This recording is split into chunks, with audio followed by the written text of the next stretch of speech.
Halo sahabatku yang terkasih dimanapun Anda berada, jumpa lagi bersama saya John Sung, Jesus my Savior. Sahabatku yang terkasih, apa kabar semuanya? Saya harap kita semua sehat-sehat selalu dan hidup di dalam anugerah Tuhan, dalam pemeliharaannya. Dan jangan lupa, kita harus tetap setia dan semangat untuk mengikut Tuhan Yesus Kristus.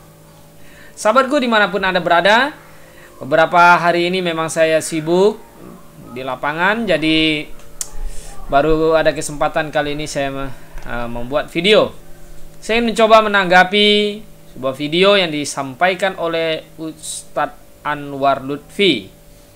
Ya, sebelumnya mari kita lihat dulu cuplikan videonya.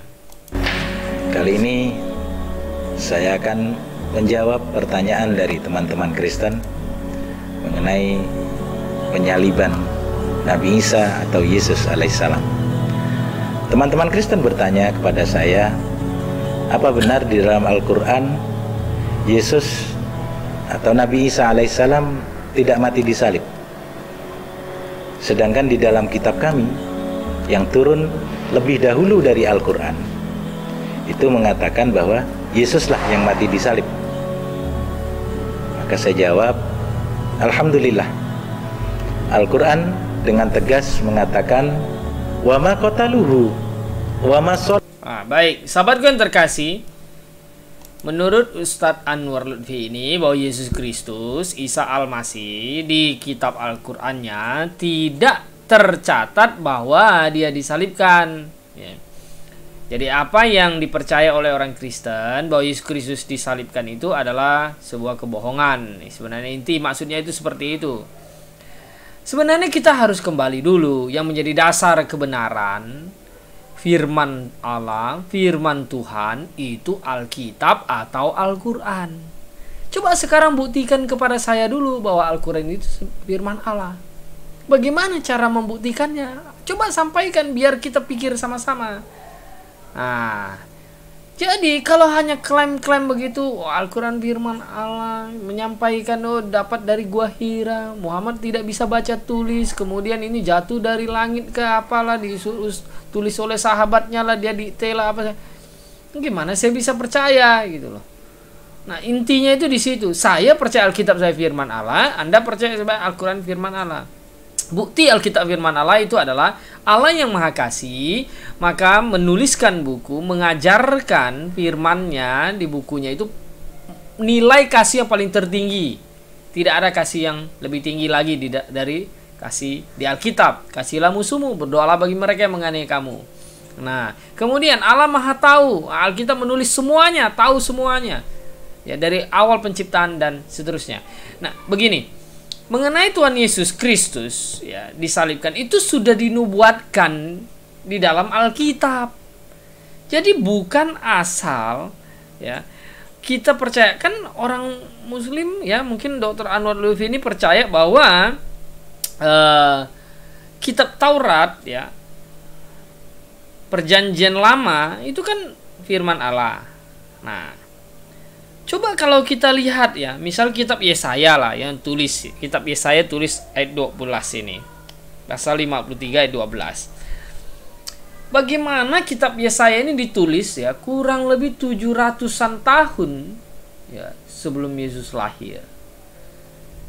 Sudah menubuatkan bahwa Yesus lahir, kemudian dia nanti akan mati di kayu salib menanggung dosa manusia.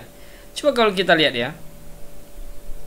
Ayat 12, sebab itu aku bagikan kepadanya orang-orang besar sebagai rampasan, dan ia akan memperoleh orang-orang kuat sebagai jaran, yaitu sebagai ganti karena ia telah menyerahkan nyawanya ke dalam maut, dan karena ia terhitung di antara pemberontak-pemberontak sekalipun ia menanggung dosa banyak orang dan berdoa untuk pemberontak-pemberontak itu. Yesus Kristus menggenapinya di dalam Alkitab. Lukas pasal 23 itu jelas mengatakan Yesus disalibkan di antara penjahat di kiri dan penjahat kanannya, dan dia mulutnya berkata bahwa ampunilah Bapa karena mereka tidak tahu apa yang mereka lakukan. Nah, di dalam Yesaya 53 ini juga, ini kan dengan jelas ya, Sebagai taruk ia tumbuh di hadapan Tuhan, sebagai tunas dari tanah kering. Ia tidak tampan, semaraknya pun tidak. Ia dihina, dihindari orang, seorang yang penuh kesengsaraan, biasa menderita kesakitan, katanya kan, dengan jelas di sini. Nah, tetapi sesungguhnya penyakit kita yang ditanggungnya, kesesaran kita lah yang dipikulnya. Padahal kita mengira dia kena tulah, dipukul dari tindas Allah, tetapi ia tertikam oleh karena pemberontakan kita, diremukkan oleh karena kejahatan kita. Ganjaran yang mendatangkan keselamatan bagi kita ditimpahkan kepadanya. Jadi Yesus Kristus memang datang untuk dihukumkan, menggantikan dosa manusia. Begini, mengapa harus demikian? Karena orang yang berdosa, dosa itu melanggar hukum Allah. Orang yang berdosa harus dihukum. Nah, karena begitu besar kasih Allah di dunia ini, maka dia datang ke dunia menjadi manusia, dihukumkan untuk menggantikan dosa manusia, untuk menunjukkan kasihnya dan sekaligus keadilannya menghukum dosa. Di dalam perjanjian lama, makanya ada gambaran bagaimana ya Abraham mengambil domba, sembeli domba, ya. Nuh keluar dari Batra, ambil domba, sembeli domba. Domba ini mensimbolkan bahwa Yesus Kristus Isa Al-Masih itu akan datang menebus dosa manusia. Dia dihukumkan bagi dosa manusia. Dia akan dihukum mati seperti seekor domba yang dibawa ke pembantaian, ya, keluh kesah, kemudian disembeli bagi dosa-dosa manusia. Jadi saya berdosa, dombanya jadi kurban. Makanya kita laksana domba kurban. Nah, saya mau tanya sekarang sama Dr. Anwar Lutfi, apa maksudnya menyembelihkan di setiap Idul Adha itu domba kurban? Untuk apa itu? Apa cuma sembelih domba kemakan dagingnya, bagi-bagi gitu, hanya untuk makan daging? Abraham melaksanakan itu adalah cerminan bagaimana Bapa mengorbankan anaknya. Abraham mengorbankan Ishak gitu. Tetapi tidak jadi akhirnya korbankan Ishak, tetapi ada domba yang tersangkut tanduknya di semak belukar, kemudian diambil dan domba itu disembelih. Ini mencerminkan bahwa Yesus ya adalah anak domba Allah penghapus dosa manusia. Yohanes 1 ayat 29. Menjadi Yesus Kristus memang datang ke dunia ya. Sudah dinubuatkan bahwa dia akan mati, dihukumkan, menggantikan dosa manusia. Nah, ini yang tidak dimengerti oleh Dr. Anwar Lutfi ya. Saya tidak perlulah sampai dapat gelar-gelar dokter-dokter untuk memahami hal yang sepele ini. Jadi sahabatku dimanapun Anda berada, Anda lihat perbedaannya di sini, cara memahaminya. Kemudian kalau kita lihat lagi ya, Mazmur pasal 22. Banyak, ada 300-an nubuatan di dalam Alkitab yang digenapi oleh Tuhan Yesus Kristus ya. Dan semuanya ya, tidak ada yang salah, tepat semuanya. Nah, kemudian oke, kita dengar dulu lah dia bahas ini. Labuhu walakin subbihalahu. Jadi mereka tidak pernah membunuh Nabi Isa. Mereka juga tidak pernah menyalib Nabi Isa. Tapi Allah telah menyelamatkan Nabi Isa dan menyerupakan orang lain dalam pandangan mereka menjadi seperti Nabi Isa atau Yesus alaihissalam. Dan sebetulnya hal ini juga tertulis di dalam kitab kalian, bahwa Nabi Isa atau Yesus alaihissalam tidak pernah mati disalib. Silakan Anda baca Injil Matius pasal 27 ayat 46. Di sana dikatakan, kira-kira jam 3 berserulah Yesus dengan suara yang nyaring, Eli, Eli, lama sabachthani, yang artinya, Allahku, Allahku, mengapa kau tinggalkan aku? Seruan ini adalah seruan yang diucapkan oleh Yesus yang lain. Kenapa saya katakan Yesus yang lain?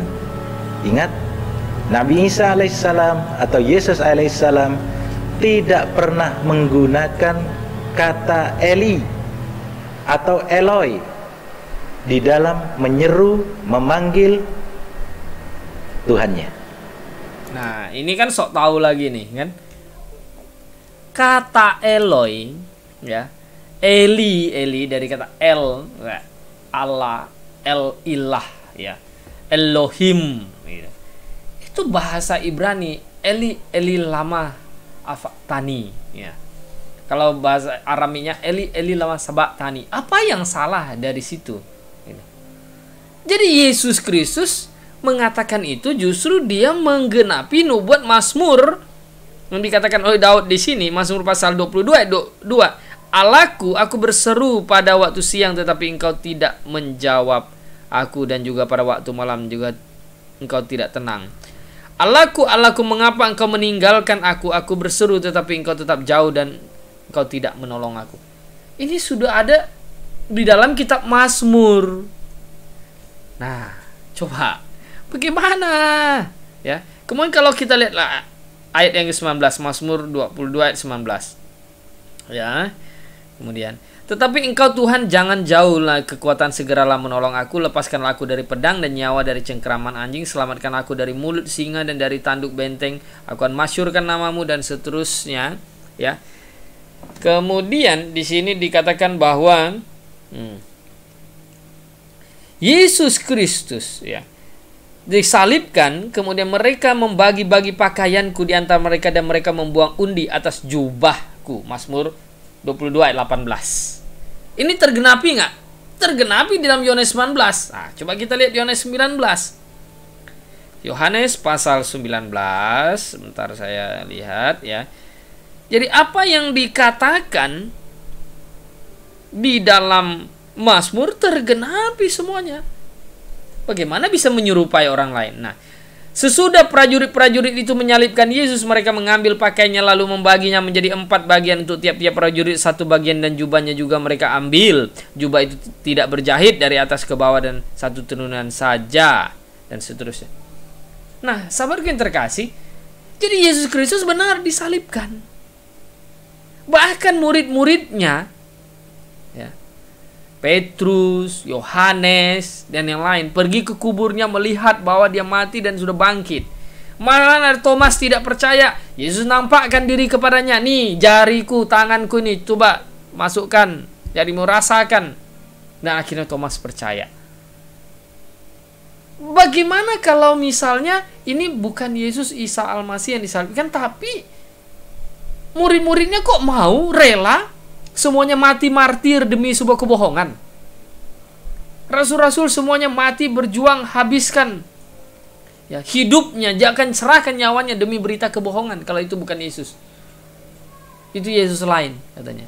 Itu Yudas lah yang dikamuflasekan lah wajahnya lah apa. Nah, masalahnya Dr. Anwar Lutfi ini tidak paham bahwa memang dalam perjanjian lama sudah dinubuatkan banyak ayat bahwa Yesus Kristus harus mati, dihukumkan menggantikan dosa manusia.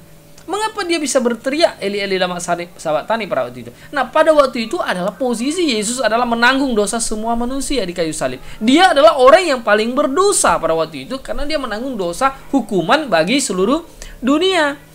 Nah, dia adalah manusia pada waktu itu, Allah berpaling kepadanya, meninggalkannya.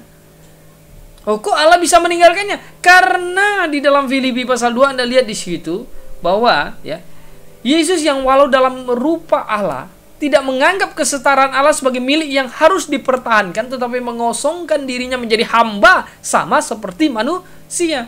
Yohanes 1 ayat 12 juga bahwa ia ya telah menjadi manusia, ya, hidup ada di antara kita. Jadi sahabatku yang terkasih dimanapun Anda berada, makna penyaliban ini tidak bisa difahami oleh banyak orang, terutama orang-orang seperti Dr. Anwar Lutfi, walaupun dia belajar sudah mentok gitu. Nah, sahabatku dimanapun Anda berada, ya, salib bagi kita adalah lambang penyelamatan.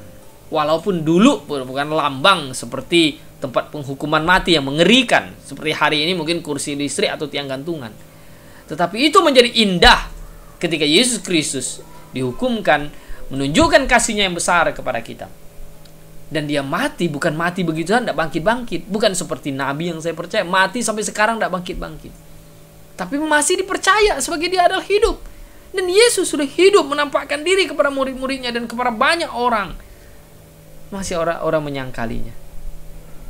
Sahabatku dimanapun Anda berada, Yesus hidup menjadi teladan manusia yang sempurna, yang tidak berdosa. Dia mengasihi banyak orang, melakukan mujizat. Ya. Dia tidak ada menikah, mengawin sama Maria Magdalena. Bukan seperti Nabi Pak Dr. Anwar ini, yang boleh nikah banyak sekali, punya kawinin banyak perempuan. Bahkan anak kecil pun dikawinin. Beda jauh.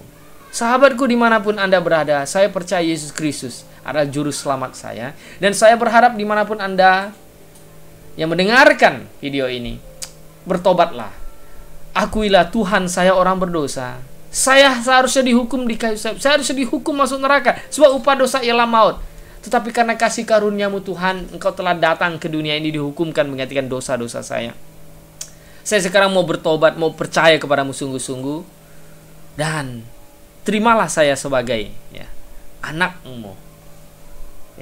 Sebagai domba-dombamu yang ingin mengikut Engkau dengan setia. Apapun persoalan hidupmu, apapun masalah hidupmu, datanglah kepada Yesus Kristus. Yesus berkata,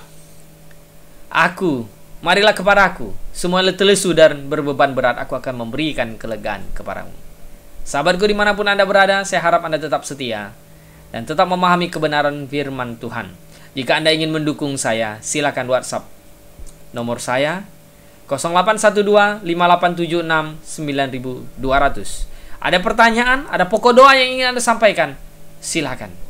Saya berdoa untukmu agar kita tetap bisa bersama-sama berjuang memberitakan Injil Kristus, memberitakan kebenaran sampai ketika Tuhan datang menjemput kita. Bersama saya John Sung, Jesus my Savior.